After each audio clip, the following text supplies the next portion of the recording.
Okay, can you still see my screen? Yep. Okay. So anyway, I'm sorry. I'm going to record this session like we did last one and try and take notes as well. And then we'll produce some kind of a summary or document about ideas about what we accomplished here and moving forward, what could be helpful for you folks. As I know you're very active and got some really great ideas about controlling Starry Stonewort and other things. So jumping in here, the workshop objectives, we came up with these. Ideally, this is where we want to get to. If we get here today or not, I'm not sure, but this is where we're trying to shoot for. We want to identify program strengths, weaknesses, opportunities, and threats, which is that SWOT idea, as they relate to aquatic invasive species. We want to identify tools and develop tools you have that are needed for assessing and managing aquatic invasive species. Look at resources. What are the key resources that you have or need, and the stakeholders that are involved or need to be involved. And then, get a plan together, ideally, moving forward, how to successfully manage aquatic invasive species. That's kind of a broad brush thing, because I know you folks have several projects in the works here, but it's a good thing to keep in mind and a place to go to always have a plan. And then a way to develop a plan at the end to highlight what you accomplished. It's the scientific community would say how to report your findings. But this is a little bit more than that. You're going to develop what you did, how you did it, and then really highlight it. So the project is, transparent to the community, the stakeholders. This is what we accomplished and why it worked out well and all those good things. So SWOT analysis, again, we're not going to do a full SWOT analysis today by any stretch, but it's a really good tool. I found one definition: a simple yet effective process for identifying positive and negative forces at work that can affect the successful completion of a project. So generally speaking, if you sit through a SWOT analysis, there's 4 boxes: strengths, weaknesses, opportunities, and threats. They're kind of self-explanatory, but strengths, you get, what do we do well? What are the good resources we have? What strong partnerships do we have? Things like that. Weaknesses, what do we need to improve? Do we need new thoughts and ideas? Do we need more expertise, either internally or externally, that we can tap? Opportunities, what's out there that we can grab onto and really take advantage of? New partnerships, new, better funding. Community perception, I think it's probably pretty good at UR, but sometimes that's an issue for folks, for organizations. You want to have really positive community perception behind what you do. And then threats, these are the hurdles and the stumbling blocks. Maybe there's negative perceptions, things you need outside help for because you don't have it internally. You don't have the skills internally. Variables and constraints. One thing I read said that I thought was a very interesting take was stakeholders are variables, which is a very interesting idea. And I guess from experiences, that's true to some point, because everybody's got schedules, and if you're dealing with volunteers, they only have so much time and so forth. So there's a lot of things here to think about. It's a good model to just, again, have in the back of your head as you move forward. One of the things I thought about when I was putting this together was, 2 boxes could have the same thing, but viewed differently. The strengths and weaknesses, things we do well, things we don't do well. Do you have internal resources or not internal resources? Do you have partnerships or not partnerships? So it's an interesting concept. If you ever go through one of these facilitated SWOT analysis, it's pretty interesting. So just some other ideas. This is another one that's out there, and sometimes you go through a SMART thing. It's the acronym is the first letter of all these, but SMART goals, specific. So when you're dealing with a project, the basics: who, what, where, when, how, why, all those things. You need to really, those should be really outlined and detailed specifically so you know what they are. Is it measurable? So in other words, how do you know if you met your goal? Did you succeed or not? And how do you know that? And again, in the scientific community, there can be very detailed measurements and parameters done and so on. But other things that often nonprofits, it's some kind of a measure of the number of favorable responses you got from a survey, or people that show up at your meetings and things like that. So you really want to be cognizant of how you're going to measure, if you met your goal and succeeded. And then is what you want to do, is it achievable? If you've bitten off more than you can chew or not? Do you have everything you need to do what you need to do, or can you get a hold of everything you need, either external help or resources, or internal help or resources, whatever it might be. Relevant. This was interesting, I thought, when I dug in this a little bit. So in other words, is it relevant to what you need to do? If you have overall arching goals as an organization, does this project fit with those? Does it help fulfill those overall goals? And then also stakeholders and partners, is it relevant to what is needed or perceived as being needed in the community? And I keep using the word community. I'm talking about, the folks who are concerned about the lakes here, right? The stakeholders and partners, what they want to see or they think need to happen, is it relevant to their interests? And then T is for time bound. Basically, are your milestones, deadlines realistic? It comes up, to me, that's kind of tied to achievable. If you say we're going to do this in 3 months, can you do it in 3 months? Do you really think it can happen? Are there things, the other aspect is, are there things that have to happen first and then have to happen secondarily? One depends on the other being completed first. Does the first one have to happen within the first 3 months? And then the next one put off to the next season, if it's, environmentally based species. So SMART: specific, measurable, achievable, relevant, time bound. And then this last one, Hillary actually told me this yesterday. We were talking. What is a successful program? This is starting to get a little philosophical, but what is successful? And then thinking about it, everyone has their own strengths, biases, and viewpoints. So if, from internally, everybody on your board, all great people, but everybody's gonna have strengths, biases, and viewpoints, and your partners and your stakeholders, same thing. So how do you measure success? So what is a successful program? And I think that's, again, all these things keep in the back of your minds as you move forward with any project or program. That's all I have as far as slides. Hillary, is there anything I missed before we kind of dive into responses and discussion of our questions we came up with? No, I think that's a really good overview. And, I'm sorry, my video is off. My internet is, of course, unstable, and I popped off a couple times while you were speaking. But I think it's really important to talk to the participants on the call today. And this is really, focused on you. And so it should be driven by you and your background and your perceptions and strengths. I think we lost you again, Hillary. Can you hear me? Oh, there you are. Yep, you're back. You're not back.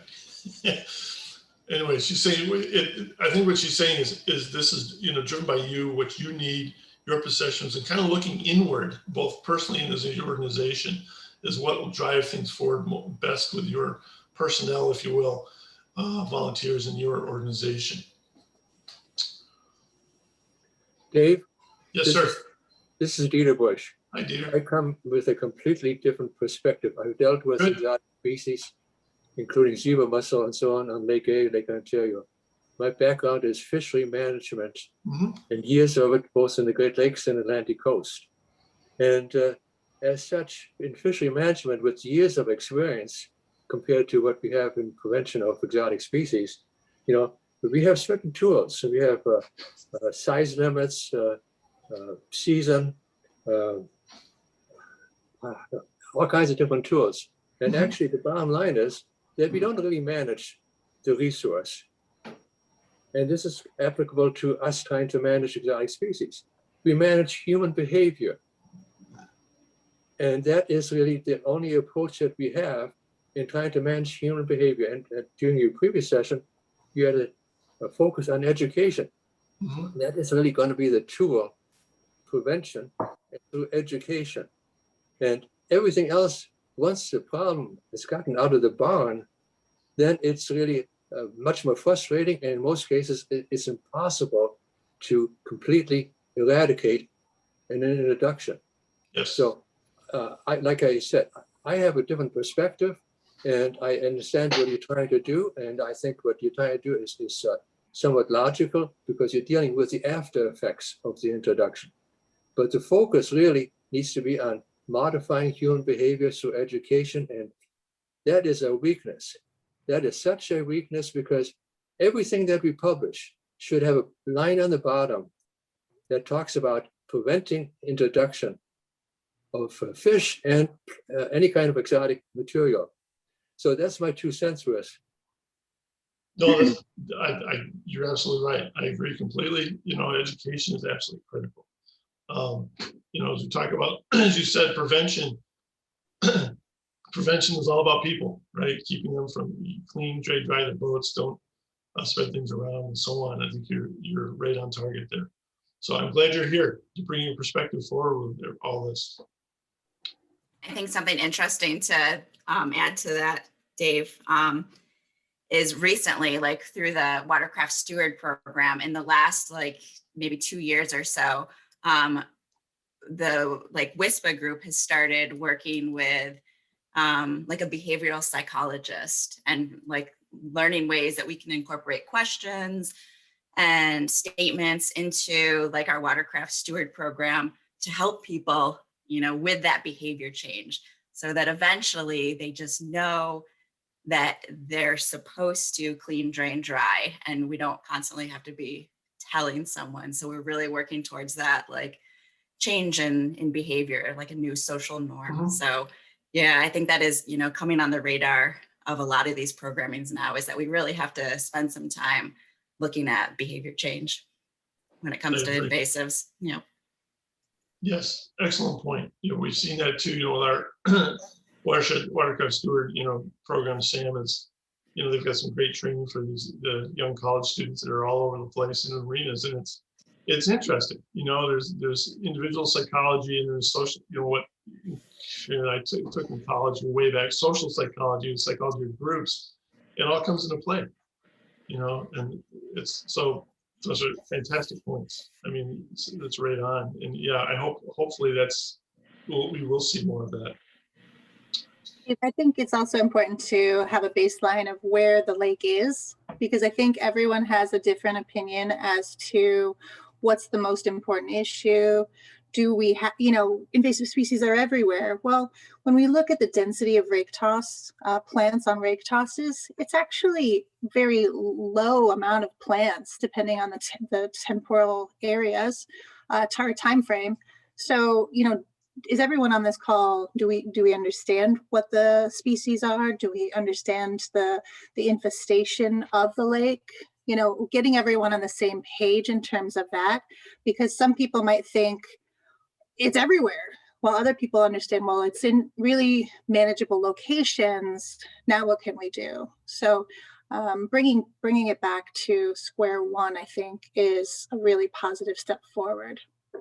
Because you're right, Dieter, you know, like, you know, a microscopic veliger is not going to be, you know, eradicated once it's in a water body, you know, so making sure that those, you know, animals and larvae are prevented from coming in to begin with is far and away the best strategy. But resource managers, you know, while we try prevention mechanisms, you know, it's really hard to document a negative. So it's really hard to prove to the state that I prevented, or that Laura prevented, $5 million worth of eradication efforts by preventing the spread of gobies or these other hydrilla into these areas. It's really hard to prove that negative. And so that's why more focus has gone on control, or, you know, other mechanisms versus the prevention piece. But every grant that we try to write, we put in a prevention piece in there, hoping that we would be able to increase that messaging, that awareness. And it takes a lot of time for people to absorb that messaging. Thank you, Hillary. That's well put too. That's a really big piece of what PRISM does, and I know all you folks do, is the education. You know, ways to do that. It's tricky. So I've got to just, this is the form we put up. We've only got a couple of responses, but it's a good launching place for more discussion. We just thought we could go through some of these questions and maybe expand on them a little bit if we can. So the first one, we came up with is, what's the biggest issue with lakes as it relates to aquatic invasive species? And one response is Starry Stonewort was spread along the shore of the lake impact ecology, because it's only just, if I remember, Laura, it's only just started to be found in the lake proper. It's been in Sugar Creek in the outlet. So there's a concern that it's going to spread further through the lake. And then this gets back to what we were just talking about, high use of boat launches. How do you control that? So what is the answer? Do we have an answer for those? We've got the watercraft steward programs out there to help educate people, but should we control high use boat launches? Do we, and I'm not sure we can control or reduce. I can't constrain the use of boat launches. That's a big economic driver for the region. People want to use the lakes. So is there an answer there? Is there something to look at as a way to approach that problem? Anybody? I think that, it really relates back to what Dieter brought up, is that educational outreach and, talking about, working towards behavior change with people, because, right, we can't limit the amount of use at the boat launches. Right. We've got high use boat launches and it's going to stay that way. And we can't, reduce that. So we just need to, work towards educating people on, what they should do at the boat launches, the clean, drain, dry. And fortunately, that is, statewide and, beyond statewide messaging and education program. So I think, over the years, because we started the program on Keuka Lake, I think 7 years ago. And, when we first started, nobody had ever encountered a watercraft steward before, or they might've seen one maybe in the Adirondacks, they thought. So it was, nobody knew the messaging, nobody knew what these people were doing at the launches and what they were talking about. And now year 7, 90% of people have encountered a watercraft steward. So, we're getting the messaging out there. So now it's really letting it sink in and waiting for people to make those changes in their behaviors. Sometimes, I've found in the work that we've been doing that people, we use a lot of know, observe, and report. That's kind of our signature 3 words that, hopefully are good for people to identify and report invasive species. And we found that we're really good at people knowing what invasive species are. They're somewhat good at observing invasive species and being able to identify, but they're definitely falling down on that reporting part. Mm-hmm. And, for example, when, our EPA hydrilla control project, we were managing people to do surveys around Keuka Lake where there are hydrilla infestations. And I asked them to go up to individual launches, because they had to do the whole perimeter of the lake, right? Not easy to get access to. So they found marinas and business owners.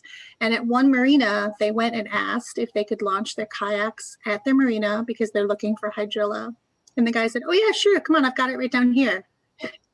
So the guy had it. He knew about it. He had seen it in the water, but didn't have the ability to report it, the wherewithal to report it. What was the limitation, that impediment to reporting it? Did he think he was going to get in trouble? And so understanding what is behind those inactions is really important, because we want to have people be able to report. And then you'll get that flood of everyone showing you, eelgrass, but you'd rather have more reports than less, especially in these high priority locations. We know from the literature that invasive species follow these pathways of invasion, and marinas and launches are highly probable areas for infestations. And in fact, Starry Stonewort has been found to dominate in areas in close proximity to a marina and launches. So we know that that's where we need to target. So where is it? Do we need to? How do we get there? and that messaging across, and that reporting piece, because it's a two thing. We're giving you information, you need to give us information. And if they're not providing that information, then the two-part system is failing. Yeah, it's part of the education, is getting the public to realize it's a partnership with the public, right? We're not just lecturing them, we need their input back through the reporting and so on. Yeah. So Starry Storm is spreading along the shore of the lake, impacting the ecology. That's a major problem, certainly. And, as I think we all agree at this point that, prevention is the way to do that. And at this point, it's already there, trying to prevent it from spreading, barring, massive, money from the money tree or something to do a major effort to clean it out. Next one down, what's the biggest resource limitation for your aquatic invasive species program? Both these get to people: train volunteers for monitoring and money for mediation and staffing. So there's two things here. We got people and money. First of all, getting more people involved. It's tough. I work closely with the Wasco Watershed Lake Association too. And we're always looking for, trying to beat the bushes for more volunteers. Invariably, we've got a core group that's essentially the board that goes out and does things out in the field or whatever. But we're always looking for volunteers. And it's kind of trying to raise awareness about the organization as well, because people think Owl is out there, we call ourselves Owl. Owl is out there and doing things, and okay, the lake's being taken care of. And again, it's education. They don't understand there's not one entity that can fix a lake, right? It's a partnership between lake associations, municipal organizations, soil and waters here, right? You guys, our soil and water conservation district does all kinds of stream bank stabilization and ditch remediation and things like that, because it all has to do with impacting the water.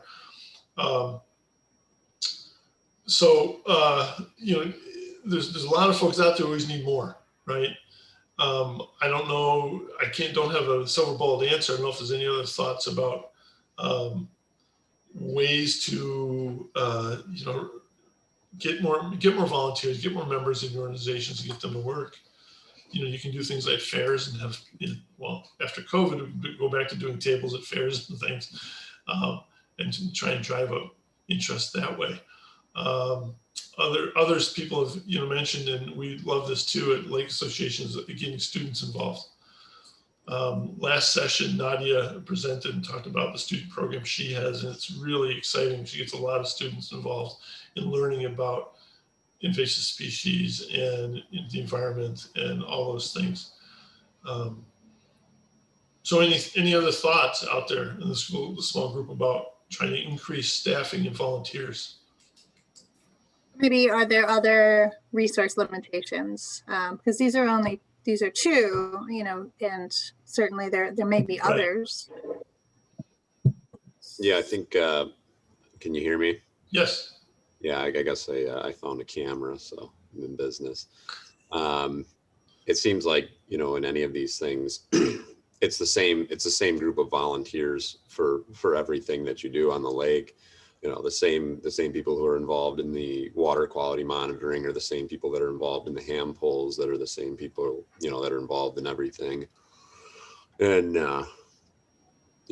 just trying to figure out a way to get more involvement. I think it's, the people who care are the people who care, and then everybody else just wants to go and use the lake and, not think about it. So I don't necessarily know the solution, but, maybe like the watercraft stewards are paid. I mean, everybody has limited time, and, I don't know if that's even a possibility, but, that's one sure way to get people involved. Whether that's even possible, I don't know. But, at the end of the day, that might be one way to get more people on board, or provide some sort of, incentive, because it just seems to be the same group doing everything. And I think, yeah, that's a good point that Ethan brought up. And unfortunately, when it's the same people over and over again too, then like in the long run, they get burned out too. And then you end up losing some of those really valuable volunteers because nobody else is stepping up and assisting. And I think, you know, maybe one of the reasons that other people don't step up as well is because they think someone else is doing something about it. They think it's being taken care of. They, you know, it might be important to them, but they think that it's handled and somebody else is, you know, doing the work. So maybe some, you know, outreach that, you know, there's a need for volunteers, that, you know, we have some great volunteers, but we need more people because, you know, we only have so many eyes on the lake, and, you know, there's a lot of areas that aren't being monitored because we just don't have the manpower to do it. So I think, you know, letting people be aware that we're doing the best we can, but there is a need for more people. So Laura, on Seneca, and I think Keuka Lake as well, for some of their programming, they have partitioned the lake into zones. And then they have, you know, the kind of the lead coordinator, the lead person, lead volunteer person for each of the zones. And so sometimes with a bigger lake, it's really hard if you're at the bottom of the lake to say, come on over to Penyan or to Hammondsport, right? Like that might be too much of a lift for them. So, you know, chunking it out and making it as accessible as possible, and then modifying your ask so that it's clear and it's achievable for someone. For, like, you know, volunteerism, if you want to say, come and volunteer, and then people say, to do what?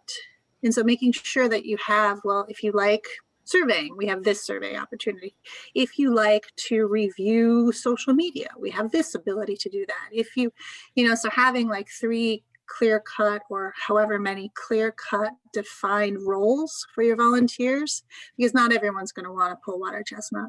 Not everyone is going to want to go out and, you know, cut Oriental bittersweet. Some people are introverted, or they just don't have the time to, they don't want to waste the 3 good weekends that you have on Keuka Lake going out and doing a project.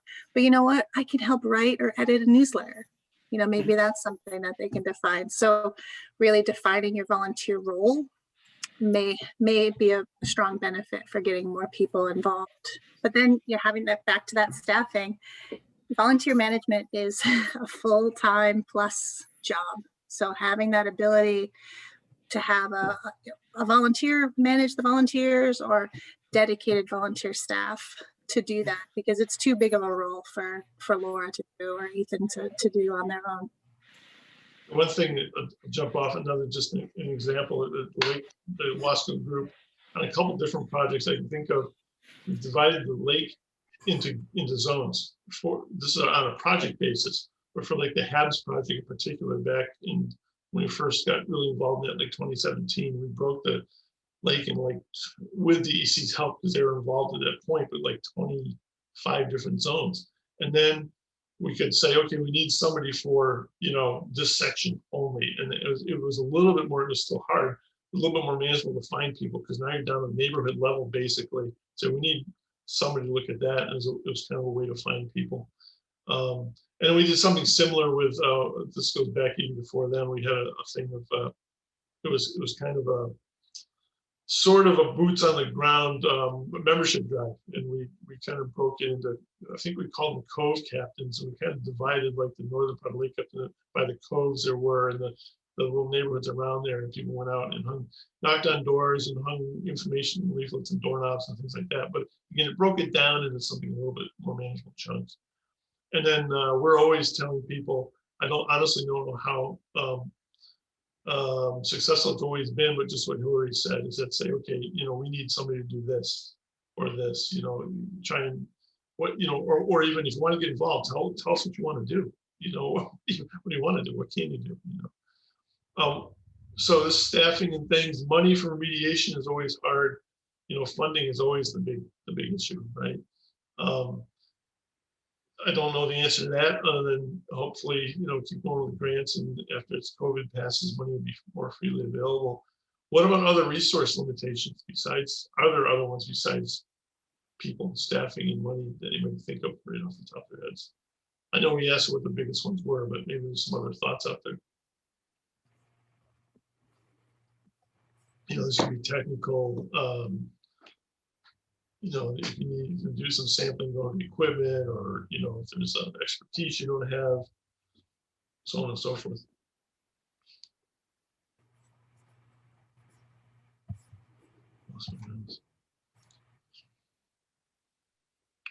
Okay, moving on. One of the key strengths of the Aquatic Invasive Species program,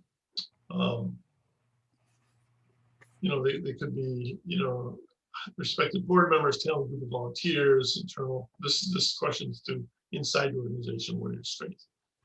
Somebody said Laura Bailey. I didn't say it, I swear. We all need a Laura, definitely. We all need a Laura Bailey to work with. And then in the other opposite, you know, skilled, knowledgeable board members. And, you know, that's just, to me, you know, that's a very positive group you got working there. That's really nice to hear. So that's people. Other things. Now I would say that Ethan's series from Soil and Water, and you guys always have really specialized, very skilled, you know, talents and expertise and equipment and things like that. I would say that that's a pretty strong strength as far as it's not truly internal to the organization, but it's, you know, as a strong partner, it kind of is, in my view anyway. Any thoughts? Yeah, I think we've had really strong success with our water chestnut harvesting. You know, I made mention of that in the last meeting in the chat, but you know, we have this guy Michael Peters. He runs his airboat, and then another you know, a couple of volunteers in the Keuka Lake outlet that come and hand pull water chestnut. And I think, you know, he's been pretty successful at you know, at least keeping the, you know, the water chestnut confined to the areas that he's, you know, found it year after year. And you know, he seems to have a pretty good eye for it and hasn't noticed it, you know, spreading at all. Really, it's the same areas that, you know, have infestations sort of year after year. And it's definitely, I guess the quantity of the water chestnuts certainly seems to have been reduced overall. I think he's managed to at least, you know, keep in the areas that it's been in, you know, kept it from spreading. So I'd say we've had, you know, good luck with that. And we, you know, we pay him to go out and harvest off his airboat, and he loves doing it. So that's been pretty successful, it seems like. So I'm hearing this, you know, partnerships here seem to be really working. That's a good thing. You know, we're all in this together, and there's always several organizations that need to work with. And it's, again, in my perspective with Wasco, we've got some pretty strong partnerships with the Soil and Water, with there's an organization in Keuka County, it's the Wasco Lake Management Council, which is actually a quasi-county agency. It's going to be an interesting organization, but we work very closely with them. And our watershed inspector is housed within that group. So we all work together.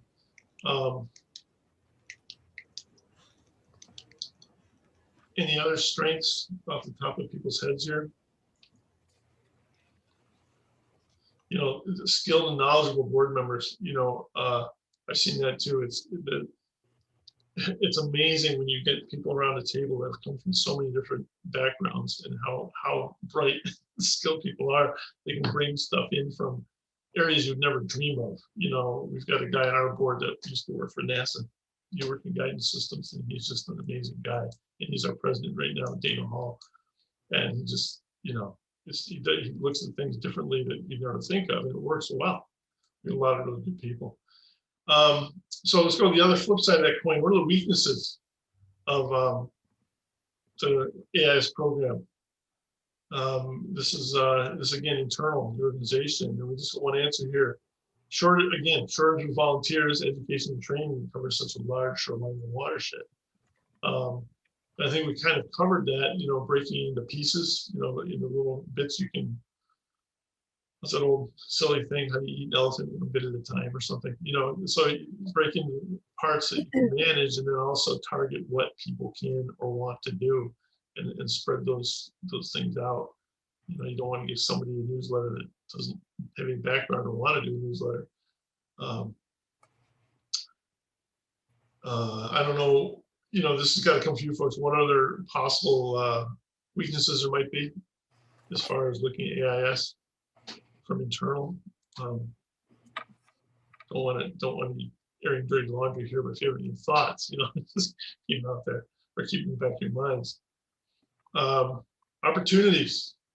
Well, I guess Dave, I would just follow up with a question in terms of weaknesses. So in terms of shortage of volunteers and then the training to cover the watershed, what type of volunteerism are you looking for that you're not getting?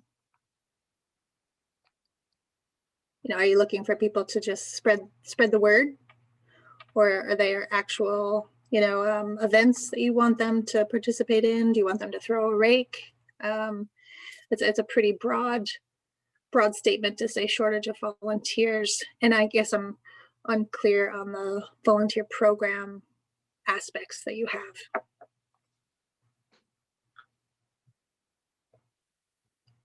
Yeah, as far as volunteer programs, we've got the shoreline monitoring program, which is a volunteer program, and that one's monitoring for harmful algal blooms.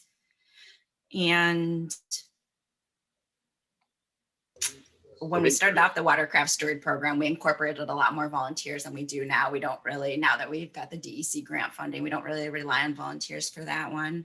But I think it's probably primarily our shoreline monitoring that we actually have set up as a volunteer program right now. Well, and also, yeah, to add to that, I think Maria is, you know, doing the stream monitoring now for the 9-element plan. And when her and I went out and GPSed some stream sites a couple weeks ago, she was mentioning that, you know, she might not have enough stream sampling volunteers, I know, and was, you know, talking about having to do a lot of the sites herself. And I guess this kind of goes back to, you know, the same volunteers doing all of the work. You know, Maria is on every Zoom call that I'm on, and, you know, she's one that's involved with, you know, all of these volunteer efforts and sampling efforts and everything. But the stream sampling, I think she was looking for more volunteers. So that's one example. Yes, thanks, Ethan. That one slipped my mind.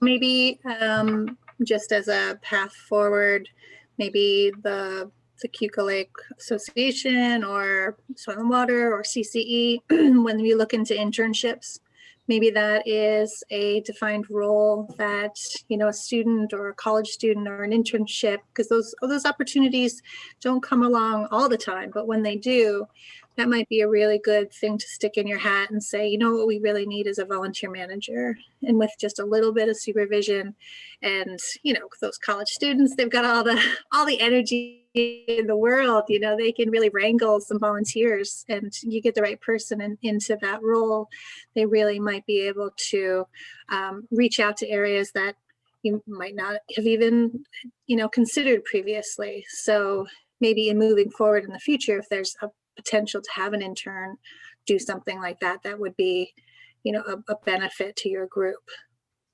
Yeah, I think you know, Keuka College probably has some untapped potential. You know, I went in, and a couple of us here from Soil and Water gave talks in, I don't know, an environmental science class or something a couple of years ago, and, you know, multiple students asked about internships and things like that, which we didn't have at the time, and we haven't had. But you know, I think they're eager to gain relevant, you know, job or career related experience if Sure. opportunities exist.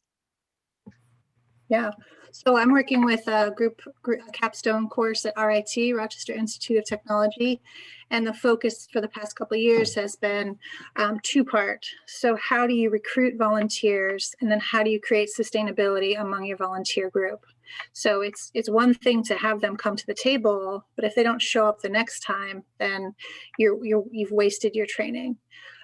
So for the past couple of years, we've been identifying ways to increase our recruitment and increase our sustainability for our long-term programming. And for this year, last year, we started our trail survey, and we had 40 people on the call, a lot less actually contributed data points. But this year we have over 100 people signed up, and that wasn't me. That was our awesome, younger folks who were able to recruit.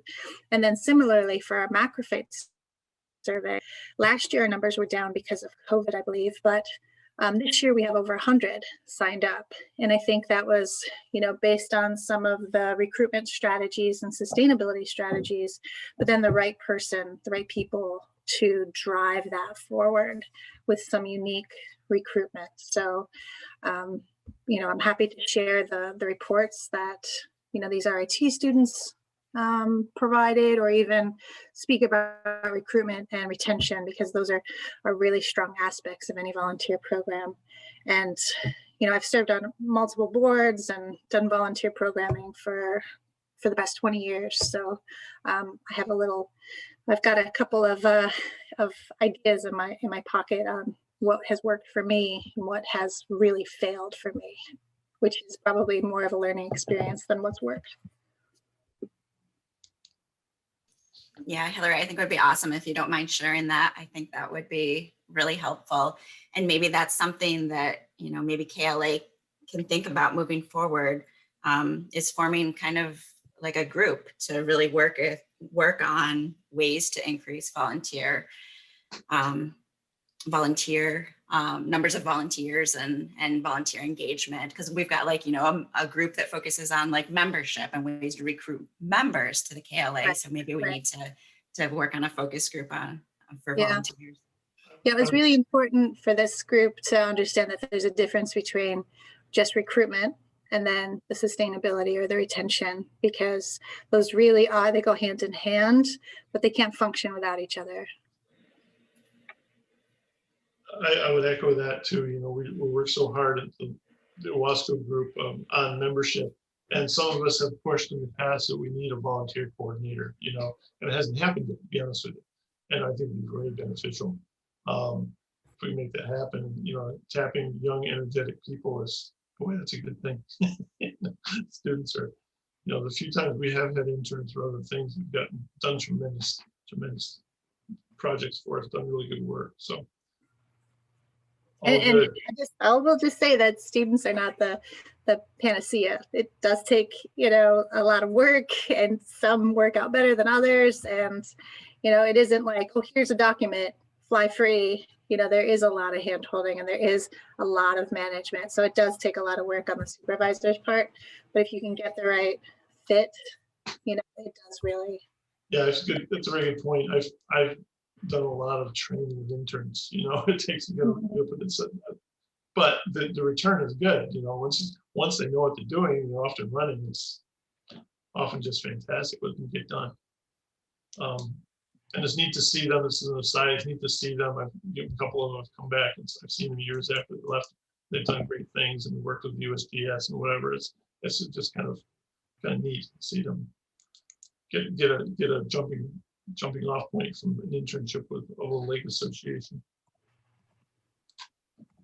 Hey, David, Mark Morris here. Yeah, One other thing that we've got is that we have as an opportunity, and this is broader against all kinds of problems that we have, is the Finger Lakes Regional Watershed Alliance. We've got a forum where we can bring up, problems that the lakes are having, and we do that, and also to share best practices for solving.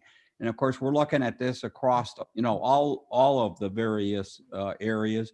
We do have a couple of tabs on our matrix that are geared towards invasive species, and we haven't really got to talking broadly about invasive species because some of our other problems around HABs and some of our other initiatives are higher. But certainly, as good ideas come out about how to deal with certain invasive species, we've got that particular board to share that stuff across. So that is an opportunity. It really ends up being pretty strategic for the Finger Lakes to be able to do that.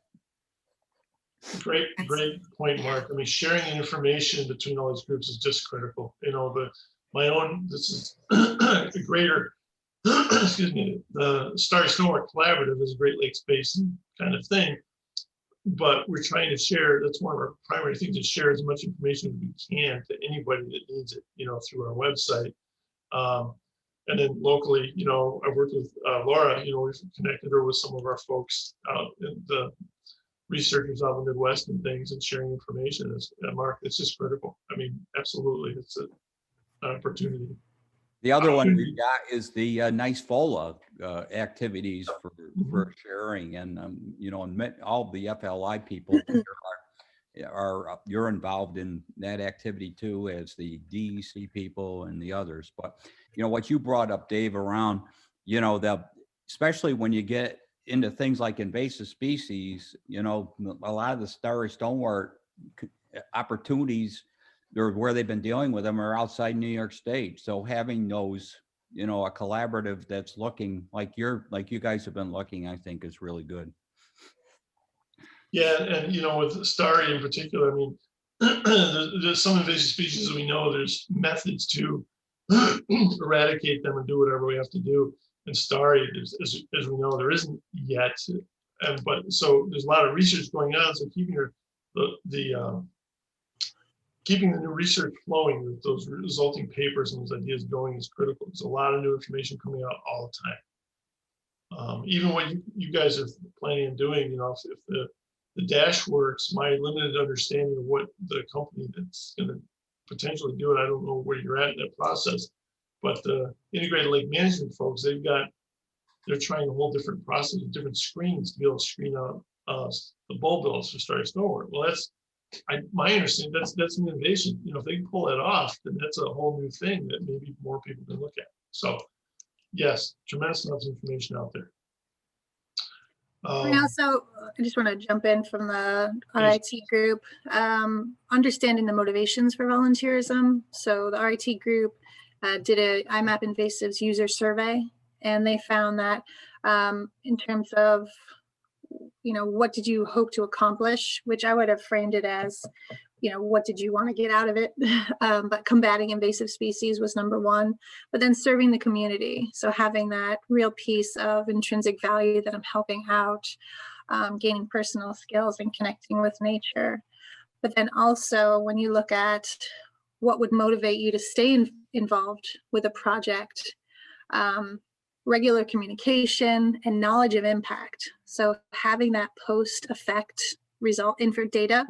So, you know, sending an email saying, thanks, we were able to pull 3,000 pounds of water chestnut based on your participation. Thank you so much. So having that information about what they did versus, you know, not having another touch point. So multiple touch points on the volunteerism.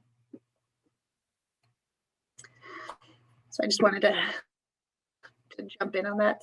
Thank you. No, that's good. And that gets to something we talked about a little bit earlier about, you know, measuring your success or broadcasting your success, right? Was it successful or not, and why? And you get that communication with volunteers going, that's perfect. You know, and you get more people back in maybe the next year, and that's a measure of success, right? You get return volunteerism, and that's a win. You know, that's how you get the way to do it.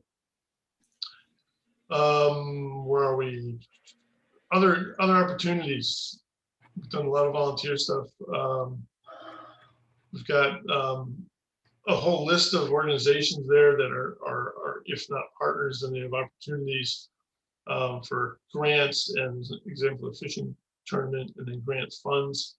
What about grant funds? I mean, yes, those are opportunities, but what is the feeling about how available they are at this point, or how available they've been for what you need to do?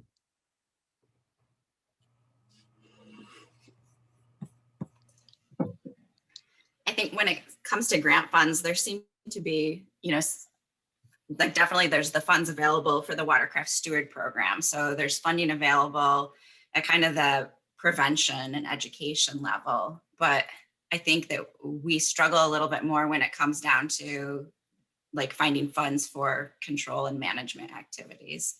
That's where we, you know, KLA seems to be dipping more into their own pocket because we can't secure funding sources outside of our organization for those activities. Right. So funding is an opportunity if it's out there.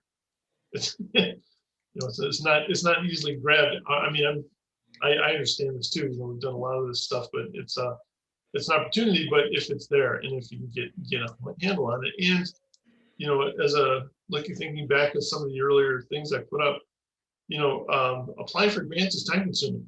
We all know this, right? So it's kind of a double-edged sword. You need the grants, but it's a constraint. You know, it's a variable. It takes time and effort and a big constraint, and it's time sensitive always, which is always can be difficult when, you know, everybody's doing volunteer work and fitting things into real life. So going after grants, definitely an opportunity, but it's tricky, right? It can be difficult, it's time consuming and so on. There's a whole list of organizations there. What other opportunities, are there other key opportunities besides the partnerships and grant funds anybody can think of? What about, we threw in as an example, high demand for services. Do you folks get, you know, comments from the community at large and say, we need your help, you know, somebody's going to control this, control these weeds, you know, or whatever they are. Is there need for that kind of thing? Or is there a perceived need for your services and efforts? I mean, I know soil and water, you guys are always really busy. I mean, you've got all kinds of things that need to happen. Projects that are been identified and have to work on, but I didn't know if there's any specifics out there people will think of. What's Dave? I couldn't quite hear everything you said there. I'm just thinking about, you know, what are opportunities for aquatic invasive species if there's a, you know, we put in a possible sample idea of high demand for services. You know, potentially that's an opportunity if people are saying we need your help, and you say, okay, well, we need funding to do that. Let's partner on this. You know, if that happens, you've gotten a number of those kinds of things, requests for help with things or not. Yeah, once in a while, we've had requests. I guess from our perspective, I know for like our water chestnut harvesting, we've been dipping into some of the FLOPA, Finger Lakes, Lake Ontario Watershed Protection Alliance funds for our harvesting efforts, which could be allocated elsewhere if you know, more funding existed for that. We could spend that money in other ways. Mm-hmm.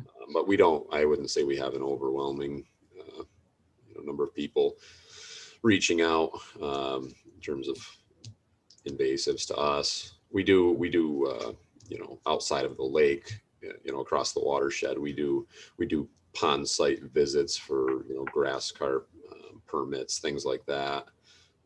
But that, I would say, is about the extent of it. Okay. I think kind of in general too, some of the questions I get from people, not always necessarily aquatic invasive species, but sometimes terrestrial invasive species. People, I think in general, think that there is funding or something being done like at the county or state level that, like one of the questions I got last year about gypsy moths was, well, isn't the county going to spray the trees? The county doesn't do that. They don't, you know, right? So people think that somebody at a higher level of government or management is controlling these things or has funds set aside for these things. And there usually isn't. So definitely there's a high demand for our services. It came up, we were working on a frequently asked questions document for, you know, our Starry Stonewort management plans for this year. And, you know, one of the conversations or questions that we started talking about was, well, if KLA doesn't do this, then who's going to do it? And there isn't anybody, right? Nobody else is going to come in and do any management of Starry Stonewort in Keuka Lake if Keuka Lake Association doesn't do it. So, but it's, going back to that is, if we don't do it, then nobody's going to do it. And if we don't pay for it, then there aren't just reserved funds at the state or county level to do it. So Yeah. I think there needs to be better awareness, like at the public level of what we do and that it's, I don't know how you approach that, right? Because you don't want to say, well, the state's not going to do this, so we've got to do it, right? You don't want to approach it that way, but you need to kind of make it people aware that this is really something that we are doing, that we have to do, and we need your help to support these efforts. So whether we, try to do some kind of fundraising, we've been talking a little bit internally about ways to do fundraising, or let people, use their membership fees to go towards what they're most passionate about. Like, I want to put my membership fees towards aquatic invasive species management, or I want to put my membership fees towards harmful algal blooms. So, we've been, trying to think of stuff like that. But I think I agree with you completely on the, I've seen any number of comments, again, working with Wasco, like the city should fix the lake, because it's a water source, right? So the City of Auburn should fix the lake, and we're going time out, right? The city, nobody's in charge of the lake, right? There's a lot of different groups and organizations, agencies, and entities that have something to do with water quality, and I think there is a need for awareness, absolutely. Not only for your own group, but also who does what in that universe of lake managers, if you will. I don't know what you want to call it. So yes, there is a big part of that. Even, when the HABS thing happened, and realized that there was the toxins that HABS can release and all that good stuff. And Auburn, there was they found on the supply side, they got past the thing and found a very low amount of the toxin. And so that threw up a lot of red flags, understandably, and they put in some very expensive filtration system at the water plant, that so far is working. But so I worry that, again, people are saying, okay, well, the city's manager, we're good. We don't have to worry about anything because the water's clean, because they're cleaning the water. And they don't understand the other, much more upstream of that, all the things that have to be done.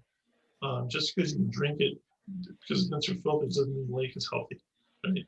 And I think a lot, again, it's back to education and awareness of what we do, what everybody does, what each organization does. So very good points. Opportunities, the other side of that coin, threats.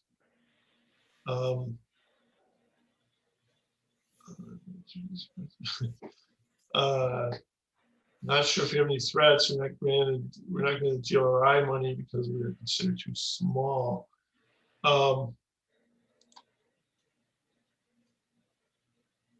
So I'm getting from this, a threat is continuation of funding, is what seems to be a common finding, and then the continuation of funding for various programs. Absolutely, you can call that a threat or a constraint, I think, moving forward. There's no question those are issues. We're all dealing with funding, trying to find those.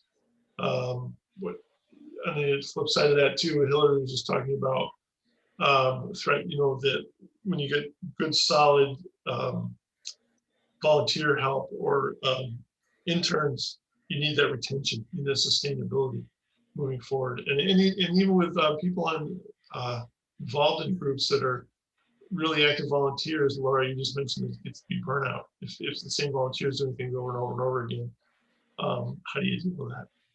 So what else? What about how is your organization perceived from outside? It sounds like the communities in Penn Yan and around Keuka Lake look at you pretty favorably, from what I can tell. So I'm assuming that's not a threat. I would guess. Yeah, I don't think so. I think, KLA is really good about, connecting with other organizations in the watershed that have, similar objectives and goals, and maintaining those relationships. So I think that's a really good strength Good. for KLA. What is, I just popped in my head because we're always wrestling with this at Wasco. What about your relationship with the agricultural community? There's a lot of bad feelings in the public at large about, the farmers are ruining the water quality. Well, that's not always true, obviously, but I'm just curious if that's a threat or opportunity or where you're at this point, Yeah, I think that's where KLA's relationship with Soil and Water Conservation District is really, really important. So I'll let Ethan speak on that a little bit, but the last few years, not last year because of COVID, but we started working with Soil and Water to put on a workshop each year. And we've brought in experts from, the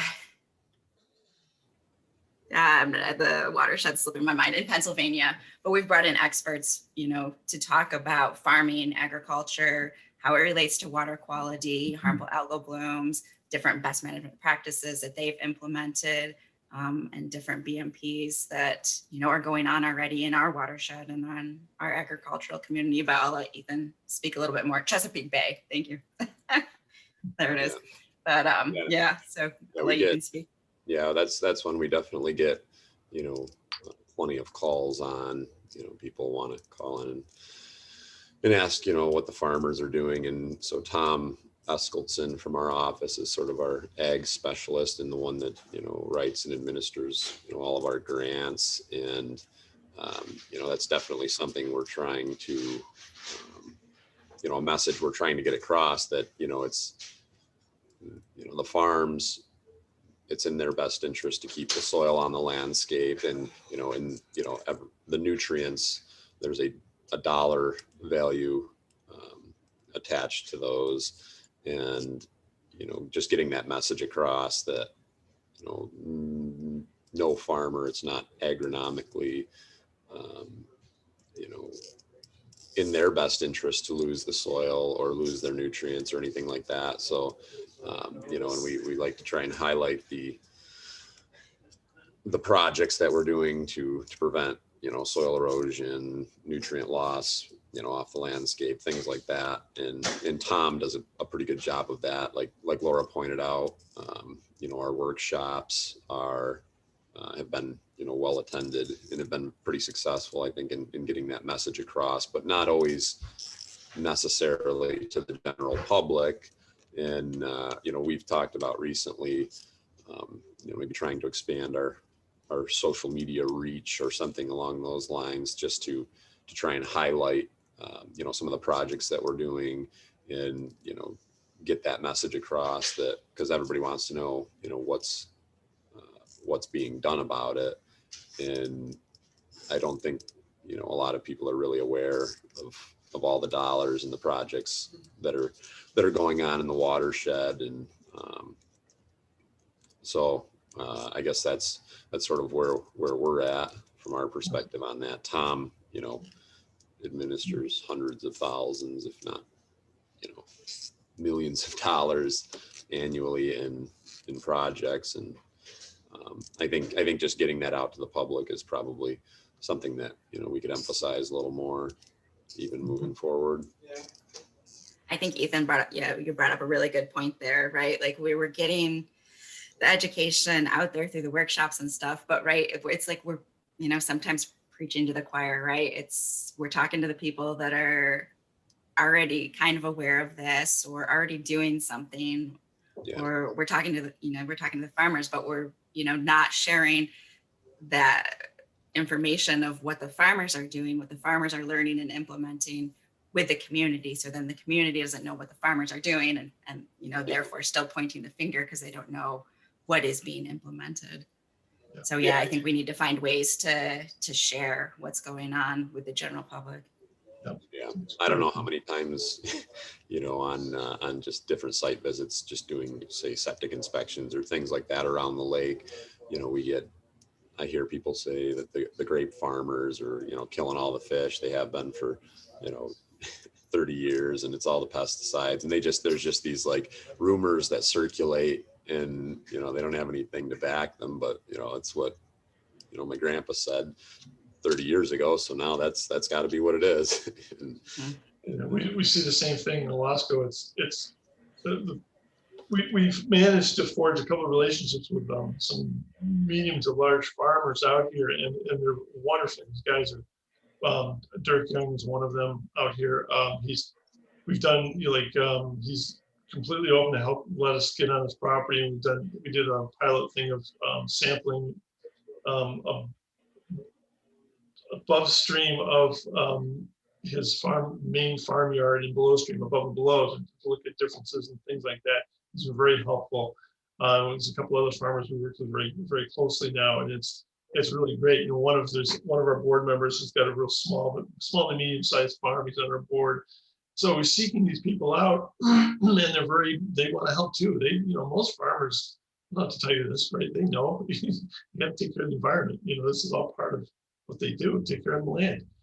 So that's been very helpful, though, is to really work, you know, seek out and forge a relationship with the farmers and actually work with them on a project. You know, it becomes a little more visible. But on the side, Ethan, what you just said about, you know, the opinions about farmers that have been ingrained in the public for years, inaccurately, wrongly. There was one of our board members knows this young woman that she'd like to come to meetings. Our monthly OWL meetings are open to the public.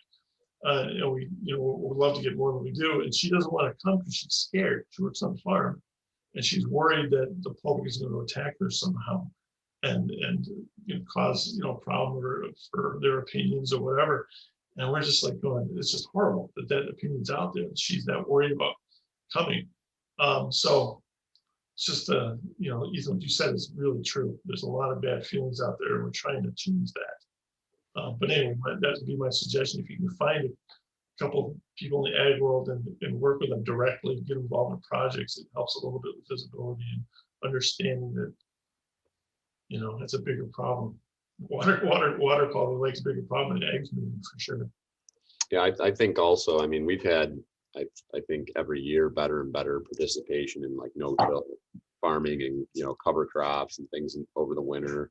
You know, I've had great success with that. One of our board members was just commenting at our last meeting, you know, you drive around and, you know, there's just so many green fields that are, you know, in cover crops, and so many people doing no-till or using no-till practices now that, you know, that's pretty impressive to look at. You know, one challenge we're constantly you know, faced with is just getting voluntary participation from the Mennonite farms, because they make up a lot of our watershed, and they won't take any you know, grant funding or anything to participate, or they won't participate in these programs. So they have to, you know, we have to kind of get voluntary compliance and participation out of them, and that's been a, you know, sort of a large part of our message in our workshops. Just that, you know, in places like Lancaster, you know, Pennsylvania, there's some of the regulations are now, you know, required, and we don't want to get to that point. We want to, you know, prevent some of these issues before they become requirements and they're being looked at under a microscope and, you know, have to jump through all these hoops. That's been a big push for us. So it's like the those old opinions about agriculture causing problem lake are threats, but the opportunity is to work with the farms, right? To work with them more. So the double-edged coin. How's that work? Two-sided coin. Anything else on possible threats or opportunities? Yeah, I would say, well, Laura, were you going to say something? I see you just unmuted. Oh, yeah, I was just going to say, you know, I think something that's, you know, going to be really helpful and positive in getting information out there, not just about what the farmers are doing, but about what everyone can do. So we recently formed like the Lake Friendly Living coalition group, and we just had our first awareness week a few weeks ago. And, you know, we talked about, you know, just about, you know, everything, you know, that anybody can do, whether you are in agriculture, whether you live on the lake, or if you just work and, live in the watershed, all sorts of different things. So I think, it's sometimes when you try to approach these things, we need to come at it from like a community level and involve everybody and everyone's different behaviors, right? Because especially when this is getting a little bit away from aquatic invasive species, but thinking about like harmful algal blooms, right? Like, instead of just approaching, well, the farmers are doing this or the farmers aren't doing that, we need to look at, well, yes, the farmers are doing this. These are, some practices they've put into place, but here are some things that you can do as well, because, maybe reverting that shoreline back to more of a natural shoreline is something that could really help, harmful algal blooms as well, or, prevent erosion or prevent, pollutants and sediments from reaching the water body. So I think we found that was something that was really helpful too, like trying to address all sorts of different groups in our messaging at once, so that people see that it is everybody that has to make changes to help these issues. It's not just the farmers that need to change, things on their farms that's going to solve harmful algal blooms. There's some changes they can make. There's some changes as, homeowners that you can make as well that will help us, work towards solving or controlling these issues. So I think pulling it all together into kind of a comprehensive overview of what everyone can do and making it a community effort instead of making it, just focused on one group of the population or community. Yeah, I think also to kind of piggyback off that and talking about tailoring the message to all different groups. I guess speaking from a fisherman's perspective, I do a lot of fishing, and I think amongst the angling community, there's this I guess the idea that it seems like the message is sort of we want to eliminate vegetation, and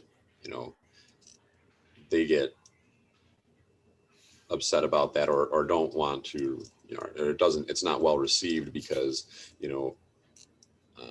they see this sort of mass, like in Juanita and Lamoka, where chemical treatment sort of wiped out all the vegetation in the lake, and they kind of see that as ruining the the fish habitat. And I think the message maybe should be that native vegetation is not bad in the lake. It's a good thing. It supports kind of a healthy ecosystem, but it's like some of these non-natives that are the issue. Like, we're not trying to eliminate habitat, and we're not trying to eliminate vegetation entirely. It's like Starry Stonewort doesn't provide great fish habitat, and that's one reason why this is an issue, and it's going to compete with things that do provide much better habitat.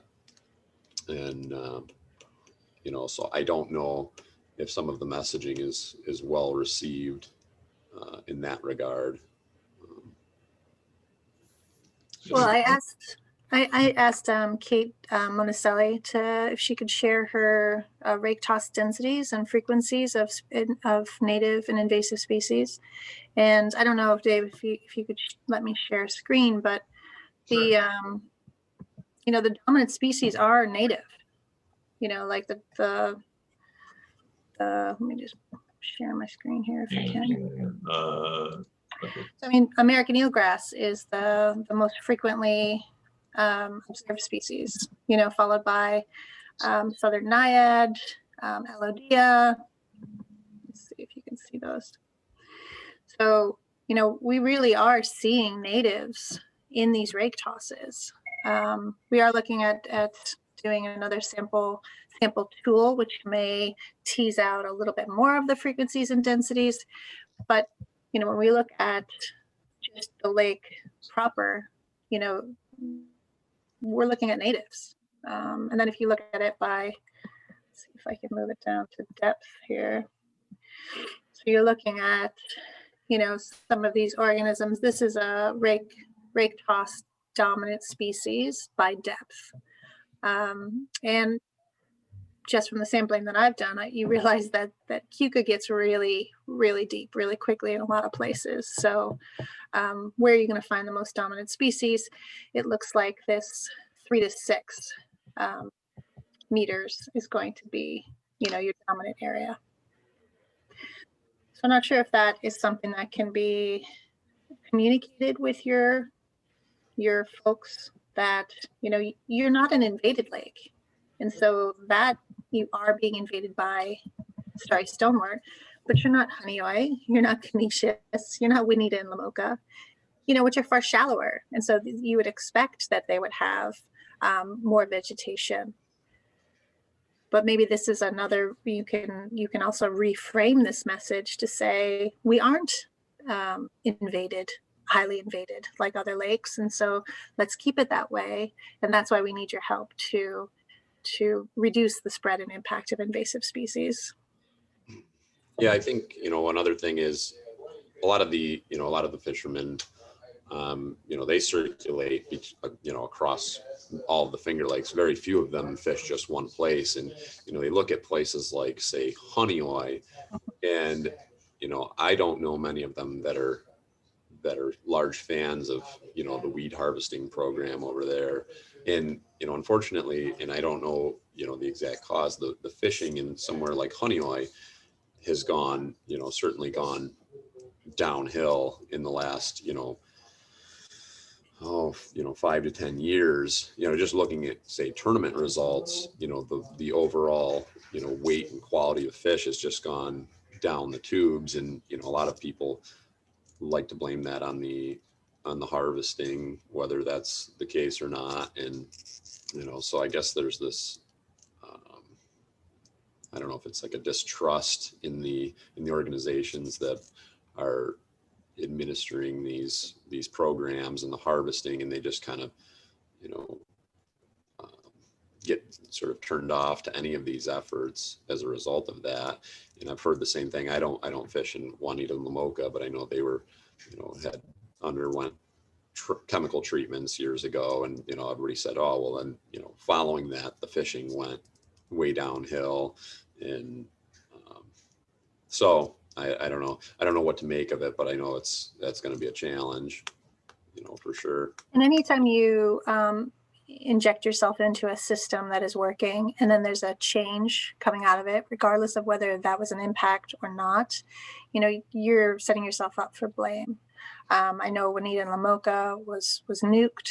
They did a bunch of plant samples and fish, fish frequencies. I actually did some electroshock fishing on Juanita and Lamoka when I was at the college at Brockport, and there were fish there. So some of it are the stories. So if you go out and you're not catching today, that's clearly they're harvesting versus, having a bad day. Now, consistent, there's also, and I wish Dieter was on the line because he is a fisheries scientist. And so he would be able to tell us the frequencies of, ebb and flow. And, there are trends. We understand that some decades, these fish are more dominant than these. And I believe that the Region 8 is doing work, at least in the Keuka Lake watershed, on fisheries. Yeah. But I'd have to know that the DEC water hub should be doing fisheries analysis, and Region 8 would be able to give you those trends. So unfortunately, there's not probably one person who is going to look at the data and then advertise it to your anglers to say, you're right.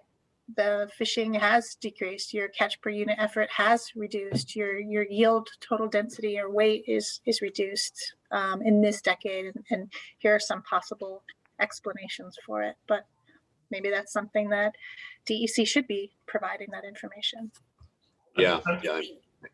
Go ahead, Dave. Well, I was just going to say, I'm hearing in a general sense across several of these topics we've talked about is, education outreach has got to continue, right? But it sounds like, the general public is, they're latching on to part of the story all the time, right? Ethan just saying, that there's just some misunderstandings of what is, so like Starry Stonewort, it's not good for fish habitat, but arguably Eurasian milfoil is, although it can take over, right? So the whole, it's not only getting the message out, but getting the whole message out. People understand the whole story. The same with ag, working in the ag community and all that stuff too. Just making that general observation here that we're going to get the message out and all this stuff, but somehow we have to get the full rounded viewpoints out there to see the whole thing. But I think considering all of those people's different views and misconceptions or opinions of what we're doing, we need to try to consider all of those when we go to develop our educational outreach materials and messaging. We need to think about how it's going to be perceived or how it's going to be interpreted by different groups that we are delivering the message to. And before we put it out there, we need to think about, well, if we write it like this, or, how is that going to be, received by fishermen? Or if we, focus it this way, how is that going to be received by the agricultural community? So I think we need to, think about the groups that we're targeting and really cater our message to how it's going to be, the most well-rounded and understood and supported for whatever target group we're trying to educate, so that we reach them. And because sometimes the wrong messaging, even though you have the best of intentions, if you put out a message in a way that's going to be negatively received by the group that you're looking to educate, then you're going to shut them down and they're not going to do anything anymore. And they're going to be, Right, you get one shot. at the boat launches, sometimes if you don't approach somebody right, or if they think what we're doing is going to, harm their fishing instead of help, the overall ecosystem and fish habitat, then they won't talk to us. We've had a gentleman who right away shut down and just will not talk to us because we just didn't approach him the right way, or he had the wrong background or misconception on the watercraft steward program and what we're doing in the lake. So yeah, Hey, so I think it's really important to. Oh, go ahead, Maria. Sorry. I'm actually on the road. I pulled over here. So I wanted to say that we used to have DEC. Somebody brought up that the DEC's Region 8 is doing a fish survey on Keuka, which is true. And I think it was 3 years ago that they gave a presentation of their findings from the previous 3 years. And I think they're going to be doing it again, hopefully this year. But it was an in-person presentation in the library at the Keuka College, and it was packed. And we had a couple of comments when they were talking about, pollution being reduced and the clarity of the water being increased by the zebra mussels. And, that people say, well, why don't you just go ahead and let Lamoka, stream back into Keuka Lake like it used to, open up this canal that I guess there used to be. And because, that lack of nutrients are, destroying the fish population. So they had to do a lot of backpedaling after that to explain, no, it's not like that. And, with that, so to Laura's point, that we have to be really careful about how we message and that putting out a positive message for the types of things that we're doing, these remediation techniques against aquatic invasive species. They have to be somehow, we have to somehow educate the especially people who are really interested in the fishing, and somehow get across that some things are good and some things are not so good. There has to be a good balance. Right. And trying to go back, trying to re-educate people on misinformation. Oh my gosh, it's so hard and it takes so long. I still get so many comments on about how zebra mussels are good for the lake, right? Because we're still battling that misinformation that they're good for water clarity and good for the overall, lake ecosystem. So yeah, once like the wrong message like takes hold, like you got to deal with re-educating people for years and years. Yeah. Yeah, I think from the perspective of someone who's just out, using the lake for, pleasure boating, clear water, may seem awesome. And then from the perspective of someone who's out there, fishing, it can be a double-edged sword. Some people don't like it. Some people, realize how that changed the fishery and have adapted to it and said, it didn't, do anything at all, just changed the fish behavior. But yeah, I think you're kind of you're trying to deliver, one message to two totally different groups of people. Right. Yeah, the reality is that if it doesn't impact an individual specifically, they really have little care about what's going on, and that could be from an AIS point of view. If you don't live in or utilize waters in the Branchport area, you don't care about Starry Stonewort. If zebra mussels aren't clogging your water intake, you don't care about too many of them. You may love the water clarity, but don't care about a lot of the other issues. So the whole education process, I've been involved on the KLA board for over 10 years, but never really involved heavily in anything related to the AIS point of view. And I've been a sponge absorbing a lot of what's been talked about here with just some excellent points on how to address things. But to me, the real issue is education and dealing with that reality of how do you deal with these perspectives of people on the hill, farmers on the hill, fishermen, people on the waterfront that are next to streams, those that aren't, those on the north side with lots of more issues with HABs versus people on the south side that see far less of it. Again, it's just substantially different. So how do you educate the overall population in such a way that it's perceived positively by all these various perspectives? That's the real challenge here. And I think a lot of the discussion around the volunteers and all, the more you can segment geographically and interest level and focus on getting people to organize volunteers with common interests, the more you can address that. I think there was some really good dialogue early with how to involve more people, and segmenting and all, I think is a way to achieve that. So there's been a lot of good dialogue here, and I've learned a lot. Appreciate it.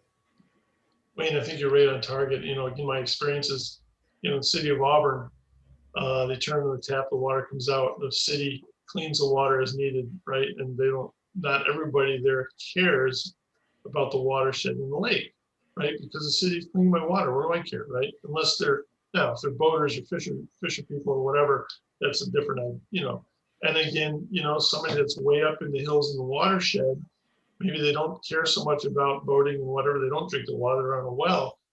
That's another whole education tact, right? You're right on target. I agree. Hillary, you had something up. Did you want to keep that up or no? Oh, I think we're past that. I wanted to just the fisheries biologist at DEC, and he presented at our 2017 Finger Lakes Research Conference, and just talked about the fishery and how the lake itself is becoming less productive. So now it's oligotrophic versus where it was maybe meso-oligo or mesotrophic. So there's less of a lower trophic status to really support the bigger fish. And so your bigger fish, your lake trout growth and condition are declining. Your abundances are going to be down for these trout. So, are you stocking your forage fish? That sort of thing. But that's a whole other discussion that since that we were there, I put it up, but. Yeah, I want to keep moving here. This conversation is fantastic. I mean, this is just wonderful things discussed. If we want to keep going through these questions, we should probably keep moving. I know we're at 10:37 already. So let me do at least a few more of these if it's okay with you all. Go back to my screen. Where were we? Okay. Awareness. Who or what is missing from your aquatic invasive species program? One answer was community awareness and support is low. We've just been talking a lot about that. I can't speak to that in your group or area. You know, community awareness is a broad topic. It's, you know, community about what KLA does or what the programs they are doing and completing are, and so on and so forth. Does anybody have anything to add to that other than all the conversation we've already had about perceptions, misconceptions? Well, I think I would just add, you know, when you say that community awareness and support is low, how has that been measured? Is that your perception that it's low because people aren't taking action, or is that really from a lake-wide survey to garner understanding of whether or not people are aware of what you do and support it? Like, how is this being measured? Because I think that's an easy thing to say, well, no one knows what we're doing, but maybe they do. And we haven't hit their, you know, what is that Staples commercial, their hot button? People have a hot button. And if you haven't hit it, then they might know, they might observe, but don't know how to report. Again, I think if it does not impact them personally, they may hear something, but it doesn't mean anything to them or means little to them. What is it that you can say or do that will garner that awareness or support or whatever it is you're looking for? Because people have a general hot point. So whether that is the peer pressure, some people, you know, the behavioral psychological view of, you know, if your peer's doing it, then I'm more likely to do it as well. Is it, are you going to incentivize them, or are you going to use the punishing sort of philosophy where you put their name in a newsletter to say who hasn't paid their dues or something? There are strategies to increase participation, recruitment, and all of those things. It does hinge on finding their hotspot, finding what it is that they do care about. Is it giving back to the community? Maybe not. Maybe it is doing what others are doing, that peer awareness. So if you know that both of your neighbors are a KLA member and they have a sticker in the window and they don't, that might actually drive them to participate because they don't want to be, you know, they want to keep up with the Joneses.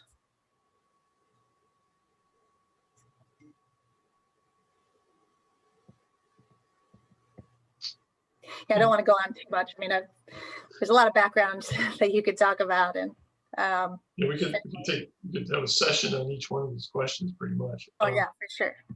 Yeah, though, you know, Wayne's probably, you know, right on that, and that, you know, most of the lakeshore, doesn't appear to be an immediate concern to them. You know, when you've got an infestation of Starry Stonewort and Sugar Creek and the outlet, in 99.5% of the lakeshore doesn't seem to, you know, have to be concerned with it. You know, I think he's right in that. You know, they might not. What would concern look like to you? So what would this community? Well, I just think, you know, and again, like going back to what you said, Hillary, I haven't measured this per se, but I guess just to sort of, you know, look at it from the perspective of, you know, anyone along the lakeshore that doesn't have to deal with aquatic vegetation to, you know, much extent. yeah, I would wonder how concerned they are. Again, I haven't measured that, but I suppose if I had a place and, you know, I wasn't in the role that I'm in, I probably wouldn't be too worried about what's going on in Sugar Creek if I live on the bluff, you know. And I just think, I think he's probably right in that, you know, maybe, you know, unless they realize it's an immediate threat to their shoreline, it might be tough to get the message across. And that's Sure. the reality. Mhm. So I think that there's two things here. One is, you know, what would concern look like to you? What would a community that's active, what would that look like to you? So defining that, you know, do I have X amount of people coming to Soil and Water and asking about that? You know, all of a sudden I have an uptick in calls at the help desk or what have you. You know, what would that look like? But then also, when you have them concerned, what can communities do about Starry Stonewort? So what would you have them do? So them asking the question and then you providing just information about awareness. So that's kind of a dead message, because then you can't measure it after the fact. You know, maybe having them go out and look at their own docks to see if they have it, reporting back. So keeping that information flow and that touch points might be beneficial for. Oops. We lost you, Larry. Yeah, I think, you know, like we talked about, I mean, the lack of volunteers, and I guess Maria would probably be, or, you know, Laura or anybody who deals directly with these volunteers might be able to, you know, weigh in on that a little more, but Measuring community in a way. I think I froze there for a second, but do you know what I mean? Like having that after effect, like this is important, and the work that you're doing, your volunteerism is super important. Even if it's just community awareness, it's super important for you to know, and this is why.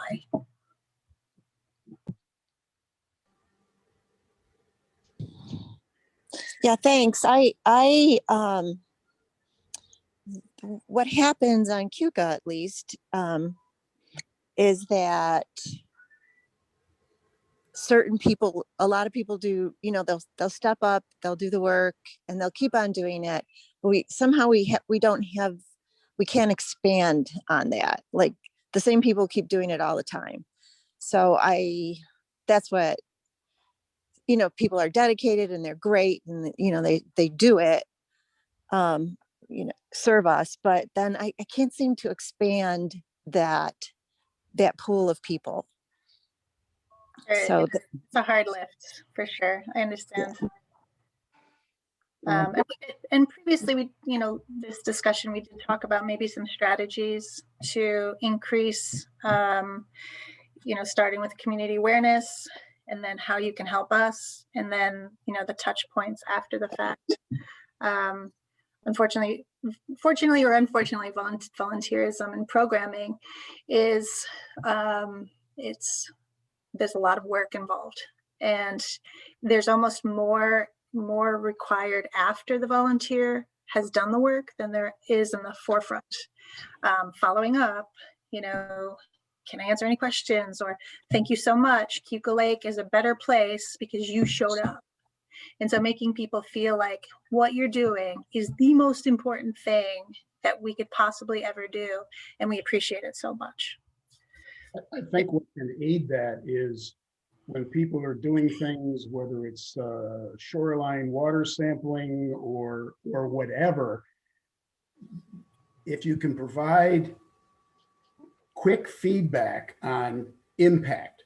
Okay, I went out and did this and I'm testing and all, but what's the impact of it? We need to be more responsive in providing feedback. What is the result of this? What did this tell us? Where are the issues? What are the problems that we're doing? So people get, again, some feedback with on what is the results, the impact of what they're doing. So I think we can be more timely in providing impact information to people. So they say, hey, I'm doing something. I'm having an impact versus just sending in water. for somebody else to test. So I think that's one area.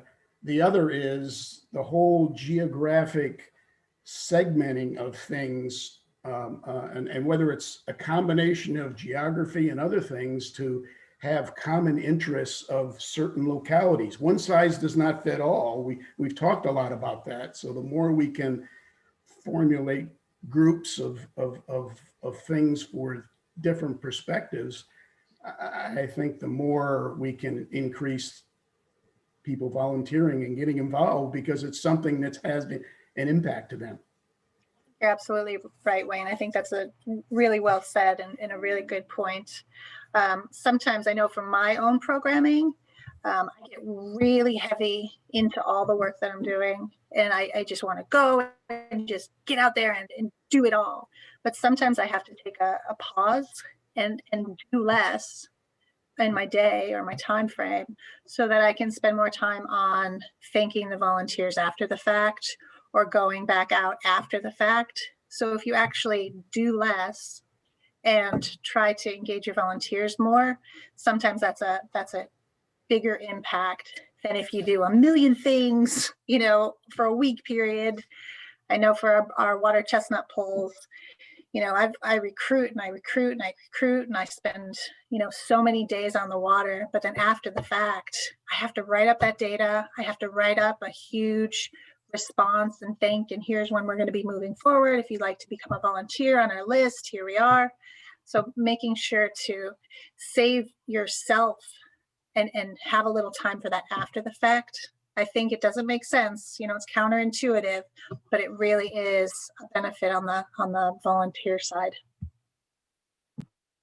Yeah, I think that all touches back to, I think, Wayne is spot on. We need to engage with the volunteers and send them more information about the impact that they're having or, what information they're contributing. But then it comes back to that time and staffing, right? We need somebody to be able to get that information out in a timely manner to people and still manage the volunteers and manage the program and manage the data and manage the samples and then have that time left, right? Hillary, where do you find that time to set aside to then engage, with the volunteers and get all that stuff that you're bringing back out to them? It's exhausting. And if you spend so much time actually doing the event and then you get home and you're like, oh, I can't do another thing. And then the next day, all this other stuff fills in. But it really, I found it, at least in my volunteer programs, to be beneficial. There's just so much activity involved in the water quality group that Maria has brought under her wing, and she's spread too thin. She needs, in my opinion, there needs to be more delegation and organization to help in that whole effort. She's spread far too thin. Yeah, definitely. I'm Thanks, sure. Wayne. This is a very, very busy time for us. But yeah, we did, since I joined the organization, we've added at least 3 new, we added the stream testing. That was big. And now we had to redo it this year. So that was big for me. And then the grant writing, and then we have C-SLAP, we added that, which is all me. And then, so I appreciate that. But I think we can slowly but surely start adding in more volunteers and maybe, up Laura's hours. I don't know if we can do that, but we need people. We do need people. So. Thank you.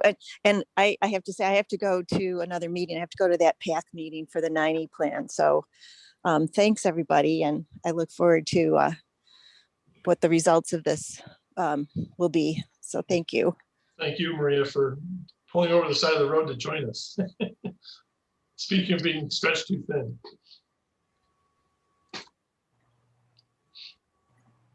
Okay, we have a number of questions to go through still. I'm not sure how long we want to go today. It's up to the group. We can take a break and keep plugging away, or we can cut it a little bit short.